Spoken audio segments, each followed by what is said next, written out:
am Courtney. I have a husband named John, who is 2 years younger than me.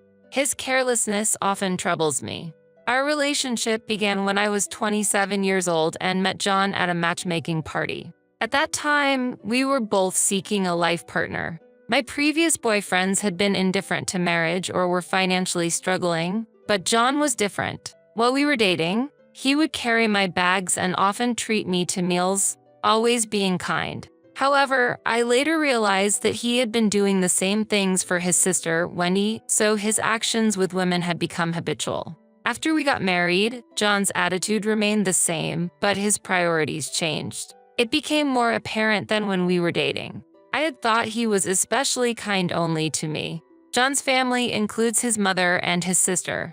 His father is still alive, but several years ago, after a fierce dispute between his parents, they got divorced, leaving his mother living alone at home. Consequently, his mother frequently visits our apartment. I'm struggling financially. Your father has abandoned me, and I don't know what to do. Please, John, come back home. How can I manage alone, dear? She pleaded with tears in her eyes. Moved by her tearful appeal, John repeatedly suggested to me, "What do you think about us living with my mom at her family home?" Indeed, his mother is unemployed and has no income. She might have received some property settlement at the time of the divorce, but she struggles with living and house maintenance expenses. Previously, there was no concern when John lived with his mother, but since our marriage and his moving out, she has been alone. John pleaded with me almost daily, saying, "There's plenty of room at my parents' house, and I don't intend to burden you with household chores. Won't you consider living together?" Moreover, he tearfully appealed to me, "Courtney, please think of helping this frail old woman." I was surprised to hear him describe her as frail. Realizing how difficult their living situation was, I became concerned about my mother-in-law. Thus, I reluctantly decided to live with her. When I agreed, John and his mother hugged each other happily. While I thought living together might not be bad if it made them happy, deep down, I wished to enjoy newlywed life just with John. Thus, despite being newlyweds, we started living in his mother's house. Both John and I work, but honestly, John wasn't particularly skilled at his job. His goal was to master his favorite burger and open his own burger shop. He was apprenticing at a burger shop while working. I admired his pursuit of this dream, but it seemed to have reduced his time for family. In the first month, his mother thanked us for living together. However, as we got busy with work, she started considering the house her territory during the day and began treating me rudely. "Hey, Courtney, please don't put plastic bottles in that trash can. How have you been living all this time? I can't believe you can't even sort garbage. What exactly did your parents teach you?" My mother-in-law scolded me. I just replied, "I'm sorry," at that time. I am not ignorant. Despite her insistence on proper sorting, I didn't know which trash bin at her house was for what kind of waste. When we moved into my in-laws' house, a fair amount of garbage came out while unpacking. I tried to sort them accordingly. When I asked my mother-in-law how to sort the waste, she said, "Don't worry about it. I'll sort it out later." Yet, she complains every time I dispose of a plastic bottle but says nothing when John does the same. I do sort the garbage on collection days. I began to feel this was more than just nagging. Furthermore, she demanded I do more housework, even though it's impossible for me to prepare lunch while working. I firmly told my mother-in-law it's impossible. Then she insisted, "Don't say impossible. As a daughter-in-law, you should comply with my requests." This attitude surprised and disappointed me. Who was it that tearfully begged us to live together? Coming here was likely a bad deal. Probably, her real intention was to secure financial support from her son. An unwanted daughter-in-law was just an obstacle. While I was struggling with my relationship with my mother-in-law, I received news from my company about starting remote work. It was deemed less stressful and more efficient than commuting. However, this remote work was optional, not mandatory for all employees. It seemed like the company was gathering some examples to consider a full-scale implementation. I started working from home, thinking it would enable me to prepare lunch, as my mother-in-law had repeatedly requested. But even after preparing meals and managing housework, her attitude didn't improve. Instead, she began to express her dissatisfaction about my presence at home, saying, "If only my daughter-in-law weren't here, the atmosphere of the house wouldn't have turned so bad. I'm really fed up with this." Her words hurt me. Doing housework here felt like a greater burden than normal. Particularly, John is sloppy, not sorting garbage or taking care of his laundry. It's always me who has to gather his laundry from his room. Yet, he takes this for granted and often complains. "Why can't I find my favorite socks? They're just hung out to dry." "What? I plan to wear them today." "You're too late with the laundry. You should try harder at housework." He calmly expressed his dissatisfaction like this. I don't understand why I am being blamed when the real problem is John not doing his laundry. His words were shocking. Furthermore, his mother, agreeing with John, also criticized me. "That's right. Courtney is always at home, so why can't she manage the household chores properly?" she rebuked. It felt like they were mocking me. I was astounded by how they thought our current living standard was maintained. In addition to this, unbelievable words came from my mother-in-law and John. Now that Wendy is coming back, having such an inept daughter-in-law will be embarrassing. I can't imagine what she'll think. Certainly, Wendy has become quite responsible. If she finds out how clumsy my wife is, she'll probably mock me. I hadn't been informed about Wendy's return. I only found out through their conversation. Wendy is John's biological sister and my sister-in-law. She got married 2 years ago and currently lives with her husband. I haven't talked much with Wendy, but from the attitudes of my mother-in-law and John, I felt like she also looks down on me. I was disappointed, wondering if there's anyone reasonable in this house. On the day of Wendy's arrival, my mother-in-law was excited. Wendy came in with her suitcase, sat down on the living room sofa, and said, "There's nothing like being at home." I offered her some drink, but surprisingly, she asked, "Who is this person?" As if she didn't know me despite attending my wedding with John. I should have told her I was John's wife, but my mother-in-law spoke before I could. "Listen, Wendy, this is John's wife. She can't handle household chores properly, always has a tense expression, and never does anything right. She used to work, but now she just stays at home," my mother-in-law said in front of me. I was shocked. I haven't quit my job. I switched to remote work, considering our family situation. Despite explaining this to John and my mother-in-law beforehand, it seemed she hadn't listened at all. Wendy seemed to believe her mother's story. "What? An unemployed person in the house? Why would you keep such a person? She's the type who won't understand until she experiences hardship." She said that while laughing mockingly. My mother-in-law agreed, indeed. Then she turned to me. "Listen, Courtney, you should know Wendy is pregnant and wants to give birth at home." I was taken aback, as this was news to me. I wasn't informed about her return or her pregnancy. It seemed they had discussed it already, but I was completely out of the loop. Even though there is a spare room, the arrival of a pregnant woman in the house will surely add to the financial burden. Yet, nobody had informed me about this in advance. This situation itself was surprising, but what my mother-in-law said next was even more shocking. "Wendy is coming back for her pregnancy, so jobless like you should get out. We don't need someone without an income in this house. Get out before Wendy comes back with her things. If you don't pack up, I'll throw away all your belongings," she declared. Stunned, I had to ask, "Are you serious?" Honestly, I felt relieved at the thought of leaving. It's much better to live on my own terms than to be mistreated by this family. The ones who will be troubled by my absence should be my mother-in-law, John, and the returning Wendy. Yet, as if not understanding her own situation, my mother-in-law said, "We'll have no problem without you. Then, I shall leave this house." I was fed up with being looked down upon by my mother-in-law and Wendy and John's concurrence.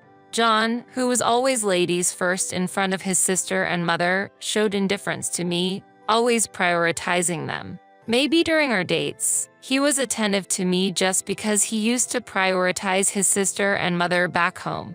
But since we started living with his mother, all his kindness was directed towards her, and I received none. Perhaps I was just a supporter for him to realize his dreams, good only for providing money. I immediately contacted a certain person. To that person, I first said, "I'm breaking up with John, so please collect the rent from him or his mother from now on." When they asked why, I explained that I was ordered to leave the house because Wendy was coming back for childbirth. They responded with an apology. "I'm really sorry," and assured, "leave the future arrangements to me." Afterward, I stayed in a hotel for a while, searching for a place to live alone. During this time, I received frantic calls from John. "What do you mean by divorcing? And what's this about repayment? I thought we were doing well." "Doing well? You kick out your wife for your sister, and you ask what's wrong?" I retorted. "Kicked out? What are you talking about? Didn't you decide to leave yourself so Wendy wouldn't be stressed during her stay?" John said, "It seemed like my mother-in-law and Wendy had convinced him that I left on my own accord. However, the truth was different. I left because I was told I'd be thrown out with all my belongings if I didn't. I had to escape with my stuff, fearing what might happen if I stayed," I explained. I had thought John would never know the truth about me being expelled by his mother and sister, but to think he actually believed I left on my own accord, that shocked me. "By the way, did your father come to the house?" "Huh? Yeah, he did." I didn't quite get it. He mentioned something about rent, but we own the house, so there's no rent to pay. At that moment, I couldn't help but exclaim loudly, "What? Did you forget the explanation when we moved in?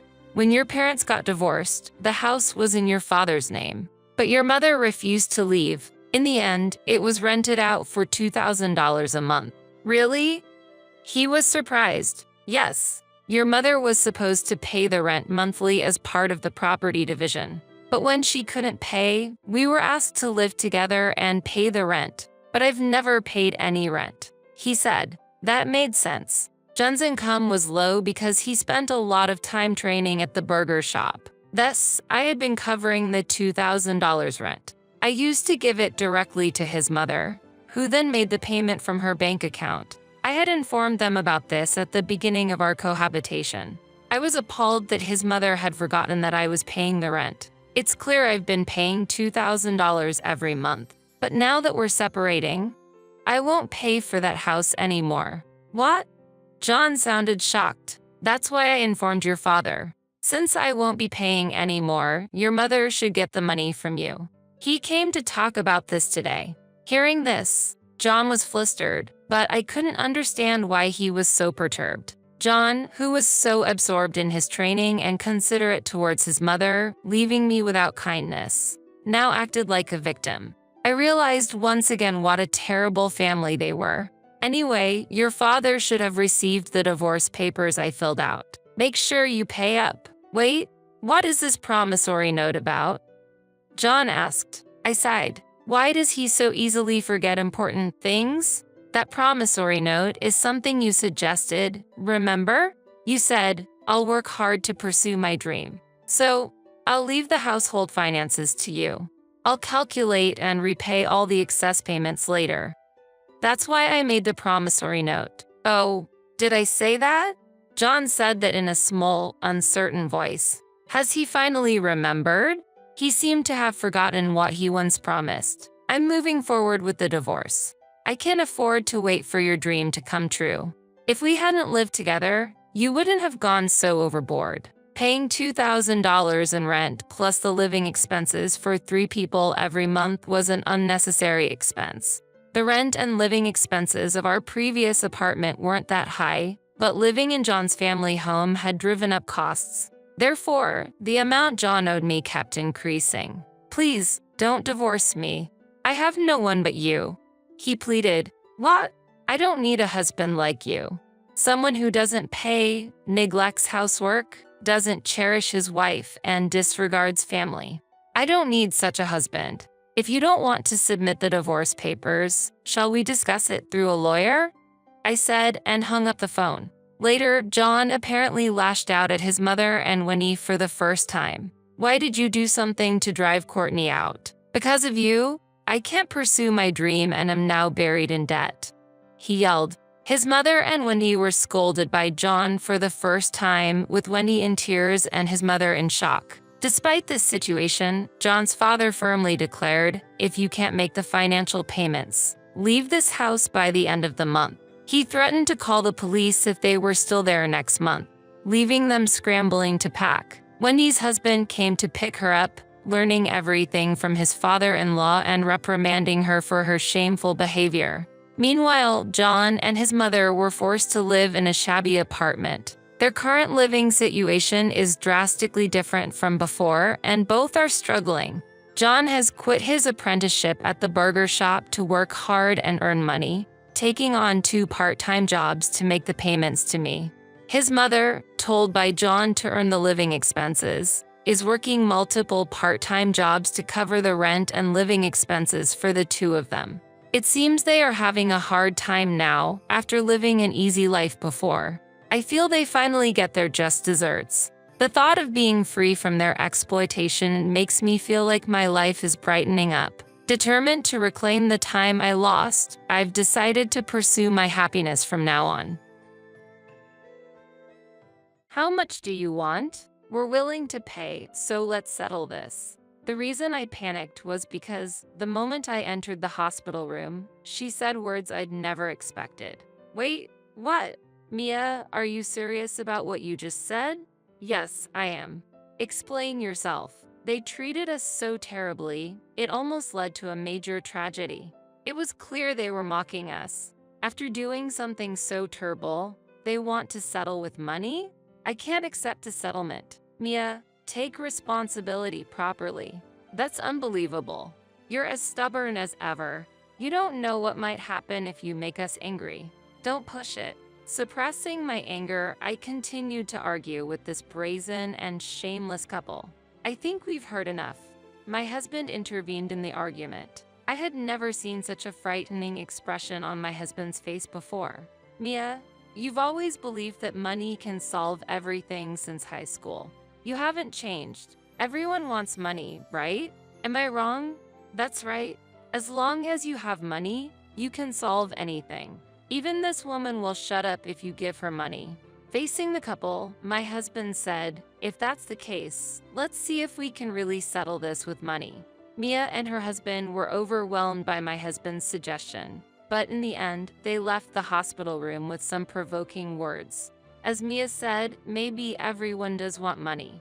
Money brings us happiness and joy like magic. It's the only thing with such magical power in this world. But, as my husband said, there are things money can't solve or buy. Along with their attempt to almost kill me and my baby, they would soon understand this whether they like it or not. I am Susan Johnson. I'm 32 years old and 9 months pregnant. My husband, Kevin, also 32, eagerly awaits the birth of our child. To celebrate this momentous occasion, we wanted to share our joy quietly, but it wasn't going to be easy, because there was someone who didn't like the fact that we were going to have a child. That person was none other than Mia, a high school acquaintance and a fellow mother who always managed to meddle in my life. Mia, who was a senior to both me and my husband during high school, came from a wealthy family that owned a big company. She was beautiful, excelled academically and athletically, and was like the idol of our school. But being pampered by her parents from a young age made her extremely selfish. She misunderstood that she could get anything with money, and so she had a bad reputation. Despite this, she was interested in Kevin and used both force and money to try to make him her boyfriend. However, Kevin was not interested in her and always cared for me. So I became his girlfriend instead of Mia. She didn't like Kevin choosing me, and from then on, she saw me as a rival. "You and Kevin don't match. Break up with him now." "But, Mia, that's too much." "Kevin, you know I'm more beautiful than Susan, and I have money.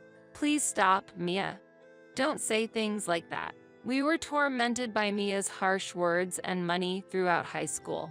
I consulted with teachers multiple times, but even they couldn't stand up to Mia's financial power, and the situation remained unresolved. After Mia graduated, we avoided her as much as possible, not wanting to provoke her. We lost contact with her for a while. Several years later, Mia unexpectedly reappeared in our lives and confronted us. "Oh, Susan and Kevin. I haven't seen you in a while, but it looks like you've built a decent life despite being poor." Mia had also gotten married and had kids. Her family flaunted luxury brands and drove expensive cars. She continued her high school ways, using her wealth to control her fellow mothers, even possibly giving them money as allowance. Many of them declined, but they were tempted by the money and ended up accepting it. In exchange for the money, they had to do whatever Mia asked. Then Mia, using the mom friend she had paid off, began to harass us. "Susan, your fashion sense has always been lacking, hasn't it?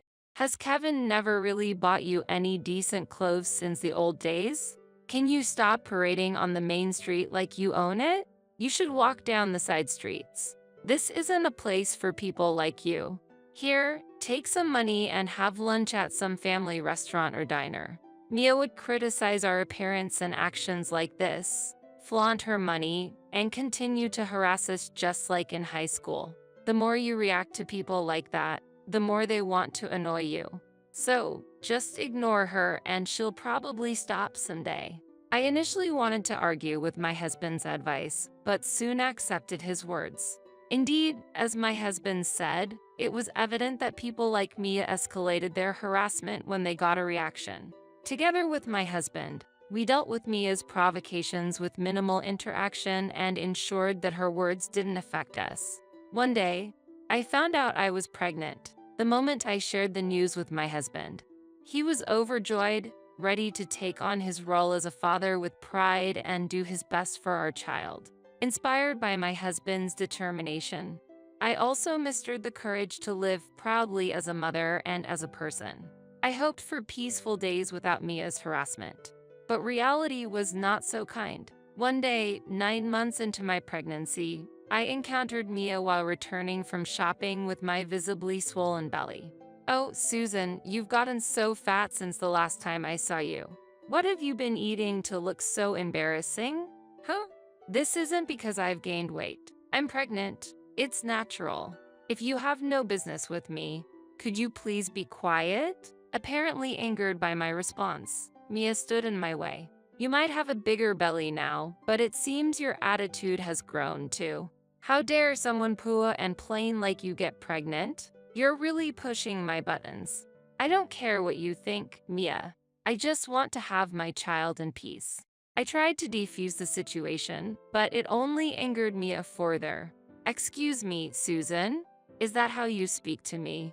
As I tried to walk away, Mia chased after me, attempting to grab my arm. In the ensuing commotion, her right arm struck my belly hard. The impact made me fall, and a sharp pain radiated from my abdomen. In agony, I hurriedly took out my phone from my bag and called my husband, barely managing to say, "The baby. What should I do?" before I lost consciousness. When I woke up, I realized I was in a hospital bed. Feeling warm under an electric blanket with N4 drip in my arm, I heard familiar voices nearby. As I turned, I saw my close friends, Olivia and Emma, sitting beside me. "Why are you here?" "Oh, is my baby okay?" "Don't move, Susan. You need to rest." I tried to sit up but was stopped by the sharp pain in my belly. Olivia and Emma tried to help me lay down, and that's when I noticed my belly had shrunk. A nurse informed me that I had gone into premature labor shortly after losing consciousness, and they had performed an emergency C-section.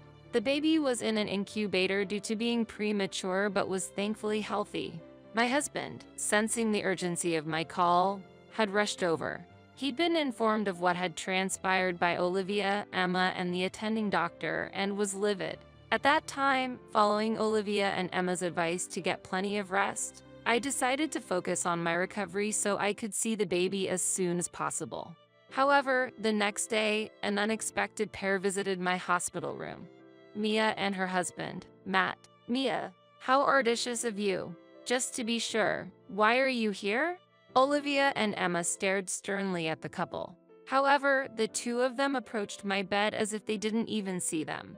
How audacious of them to just barge into my room without knocking, especially after what they did to me. I felt so disgusted that I couldn't help but twist my face in repulsion. Then, the rude couple suddenly threw out an unbelievable proposition. "We'll be straightforward. How much do you want?" "Excuse me? How much do you want?" "I'm offering to pay, so let's settle this."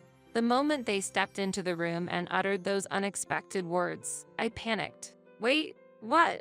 Mia, are you serious about what you just said?" "Yes, I am."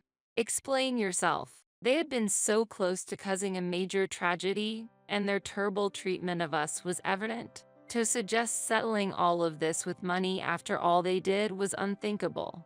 "I can't accept a settlement. Mia, take responsibility properly." But instead of listening, Mia and Matt just kept hurling insults. "That's unbelievable. You're as stubborn as ever.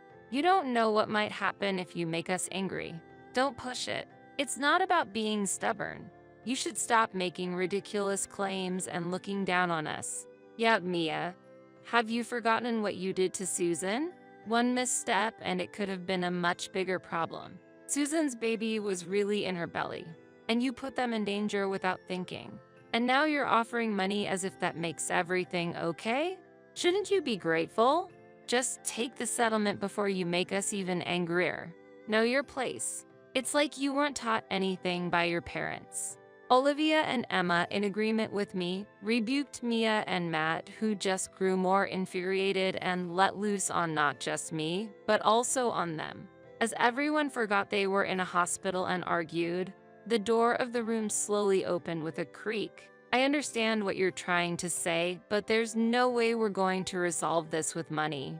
My husband spoke with a quiet but firm voice.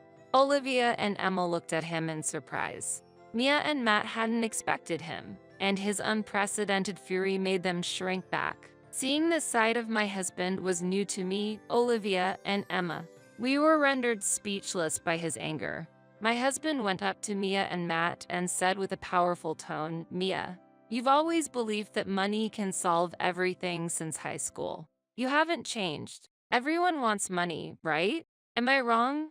Well, everyone desires money. There are things it can't buy or problems it can't solve. This incident is indeed a prime example. And no matter how much money was offered, I couldn't accept it. Both my daughter in the incubator and I are fortunately healthy and alive, but we might have been sent to the afterlife, despite it being such a grave incident." Mia seemed to have no remorse or understanding at all. The same goes for Matt, who was sitting next to her. They probably just have that kind of mindset. Thinking this way, my anger towards them grew, and I didn't want them to suggest so casually that this matter could be resolved with money. I feel the same way as Kevin. If money could resolve everything, there would be no need to involve the police or lawyers. Let me make this clear once again. You both should take responsibility. What's with you? You're more stubborn than usual today, aren't you? Aren't you all happy if you receive money? That's right. Anything can be resolved as long as you have money.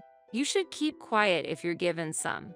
You should know your place. Weren't you taught anything by your parents?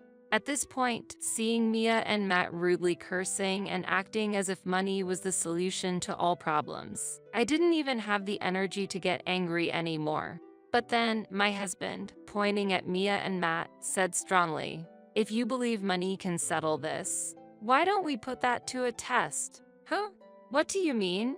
What?" Mia and Matt were taken aback by my husband's insinuation, and I was equally puzzled. Yet, with mocking expressions, Mia and Matt confronted my husband. "Are you out of your mind? What are you trying to do? Poor people like you and Susan can't do anything." Mia spat out those words and left the hospital room with Matt. "Kevin, are you sure about what you said? I'll handle everything. Don't worry, my dear. There's nothing to be concerned about." After saying that, for some reason, Kevin made eye contacts with Olivia and Emma. As if Olivia and Emma understood, they both nodded and told me reassuringly, "Don't worry." I still didn't fully understand the situation, but the stress from the confrontation was taking a toll on my post-surgery body. I wanted to avoid any further confrontations or arguments. So, I decided to rely on my husband and focus on my recovery. The next evening, Mia stormed into the hospital, her face beet red with anger. Seeing her face, it was clear she was furious. "Hey, I know you're in there. Get up and come out right now, you cowardly, tacky woman. You set this whole thing up, didn't you? I can see right through it." Nurses outside the hospital room were arguing with her as she continued to shout, her voice filled with anger. At that moment, my husband, who was on his way back from work, saw Mia causing a scene outside the hospital and calmly said to her, "What are you thinking?" Bursting into the hospital and shouting like this, "Are you out of your mind?" Mia exploded with rage at him. "I know everything. Just because of a simple disagreement, you decided to involve the police and lawyers? Susan and you orchestrated all of this, didn't you? Just because? You say strange things. For a delusional woman like you, that's probably the most effective and fitting response. What? You're being inconsiderate to the other patients. Now leave. Make your excuses at the police station." At Kevin's words, Mia's anger intensified as she tried to approach my room. However, she was stopped by the security guards who were alerted by the commotion. Her voice grew fainter, presumably as she was escorted out of the hospital. I could hear sirens and Mia's shouts outside, suggesting Kevin had reported her and the police were taking her away. That night, I received a call from Matt. "I have a request. Please don't make this situation any bigger and don't involve me anymore. I'm divorcing her. I won't do anything else to you, please." He called out of nowhere, spouting incomprehensible things and acting selfishly. If the wife is as she is, the husband is as well. I'll hear the details later. Stop bothering me with your baseless, selfish claims. After I hung up on him, I immediately blocked his number and could finally settle into the peaceful rest that followed after. Later, I learned that Kevin had close friends, among them Olivia and Emma's husbands. Coincidentally, Olivia's husband was a police officer and Emma's husband was a journalist. After the incident with Mia and Matt at the hospital, Kevin had asked for their help. They gladly agreed. Olivia and Emma also offered their assistance as they were furious at Mia's actions. First, Kevin filed an assault and injury complaint against Mia, which, thanks to the help of Olivia's police connections, led to her arrest. During the subsequent interrogation by Emma, who was a lawyer, Mia desperately tried to defend herself. However, Olivia had recorded the conversation in the hospital and presented it as evidence. With the additional eyewitness accounts of Olivia and Emma, Mia was found guilty and was ordered to pay a hefty compensation. Thanks to Emma's husband, the whole affair was published in the newspaper. As a result, not only Mia but her family also suffered a significant blow. It was revealed that her parents had embezzled company funds to cover up their daughter's misdeeds, plunging their business into crisis. As for Matt, he was acting selfishly, leveraging Mia's financial power, which made everyone have a negative impression of him. And it seemed like rumors about him spread at work. Matt was met with cold stares from his colleagues, and there were whispers about him here and there, deteriorating his relationship with his co-workers.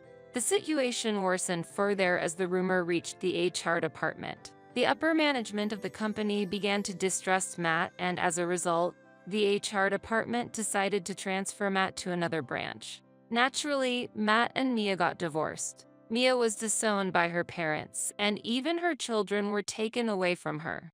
Struggling with the debt from the compensation and socially isolated due to the incident, she reportedly ended up living as a homeless person in a park. Olivia and Emma saw her receiving food at a soup kitchen. On the other hand, Matt, unable to handle the isolation and gossip at work, suddenly quit. Rumors said he left on a train, but his whereabouts remained unknown. Several months after the incident, I was discharged from the hospital, and both my child and I were in excellent health. We received substantial compensation from Mia. My daughter showed no after effects and has been growing healthily. With this incident, I deepened not only my bond with my husband, but also with my friends, including Olivia and Emma. Now, peaceful days have returned to us, and we are truly happy.